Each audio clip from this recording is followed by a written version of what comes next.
Welcome back to America on the Road. It is road test time on America on the Road with Chris Teague. This is Jack Nerad with you, and we're so glad you're with us. We really do appreciate you listening to America on the Road. And let's dive into these road tests. I was driving the Volkswagen Atlas, and I remembered the time, Chris, when Volkswagen SUVs were always a little bit too small. Yeah. He's nodding, which isn't great radio, but it is absolutely true. And the Atlas is not that. Absolutely not that. As mid-size three-row SUVs go, this is a big one. And I think that's a good thing. I think there's a lot to like about the roominess of this, about the interior space. The second row is like limousine-like legroom, all of that kind of stuff. I was driving the Atlas SEL Premium R line, which is the top-of-the-line version. And, well, I'll tell you all about it. There's some new stuff for 2024, and maybe the biggest thing is the engine change. There's a turbocharged four-cylinder engine, which I will talk about as I talk about the driving thing a little bit later. But there are a lot of different versions of this thing. There are 6 different trim levels, as I mentioned. The one we drove was the top of the line, and I had a chance to drive this not only here in Southern California, but out to the desert and back, kind of a long freeway jaunt. So I got, I think, a lot of family car kind of driving in that thing. It starts at about $39,000, but the vehicle I had was well over $50,000. As I say, top of the line, filled with stuff. Even at mid-range, it's about $50,000, and then the vehicle I was driving was about $54,000 with a ton of good stuff. 21-inch wheels. It has some styling elements that set it apart from the other ones out there. You're not going to see yourself on every corner in a Volkswagen Atlas anyway, so that's pretty cool. It has power folding mirrors. This had the Harman Kardon premium audio system, which was a wonderful thing, although my wife insisted on playing country music all the time, so I don't know that you get super high fidelity out of that. It has a semi-automated parking system and a surround view camera system. As I mentioned, I love the interior of this vehicle. Tons of space for adult passengers kind of throughout, even in the third row. And in most third rows in this class, a little tight in the third row, so for adults. Volkswagen uses a synthetic leather on a lot of the trim pieces, which is, kind of a classy touch. And there's a lot of cargo space, 20.6 cubic feet of cargo space behind the third row of seats, so that's a nice amount of space.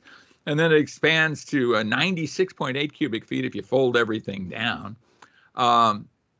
It has a 12-inch touchscreen infotainment system, which is nice.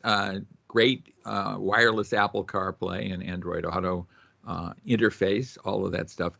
An issue, though, sounds like we're talking about Subarus, is there's a lot of the replacement of knobs with sliders on the touchscreen, those kind of things, which I'm not a big fan of. Maybe I'm a Luddite. Maybe I admit I'm an old guy. I get that.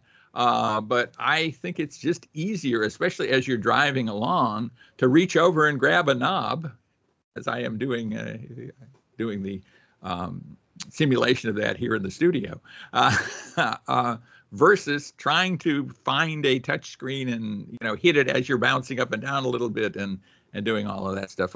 What's your kind of overall take on that, Chris?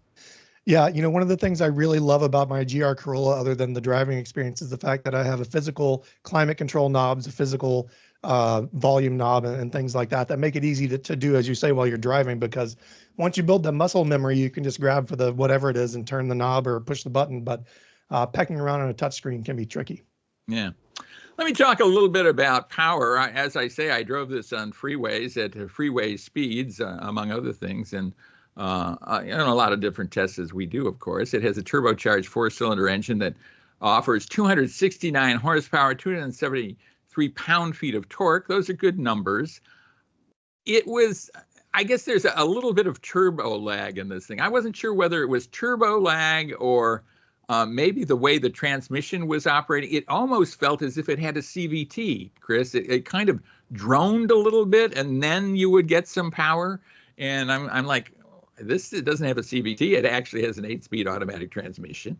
But have you experienced stuff like that? It's kind of strange, I thought. Well, the last Atlas that I drove was in 2018, and I didn't experience that issue, but they have changed the engine lineup since then. So it could be just a change with that. Yeah. I mean, it wasn't troubling. It was just a little bit different than, some of the others I've experienced. So I did like the vehicle a lot. It's reasonably quick. It'll do 0 to 60 in about 8 seconds. So that's not too bad. And the fuel economy is pretty good at 23 miles per gallon combined. So that's good. Gets a 5-star rating from NHTSA. So all around, I like the vehicle a lot. One thing interesting about it, though, and this also kind of refers back to a J.D. Power study, I guess the IQS study, the initial quality study. There is an interesting smell to the interior, and it's not a particularly good smell. And what J.D. Power has found this year is a lot of vehicles, for one reason or another, there's a lot of complaints about the interior odor of vehicles. And maybe you've encountered that too, Chris. I have. If you recall, a few years back when Hyundai first released the Palisade, they had many issues with people complaining of off-gassing materials and, funny smelling seats. But the more complex materials that they're using, the more opportunity there is for weird smells to come out. One of the things I used to love about old Volkswagens was that melted crayon smell that they all kind of had, and you just don't get that anymore. Yeah. So interesting vehicles. I think we have vehicles that are very appropriate for fans of those particular brands. And I would say take a look at an Atlas. It's probably not first on your list as a 3-row midsize, but certainly worth a look, and does a lot of things right, including the size. So that's terrific.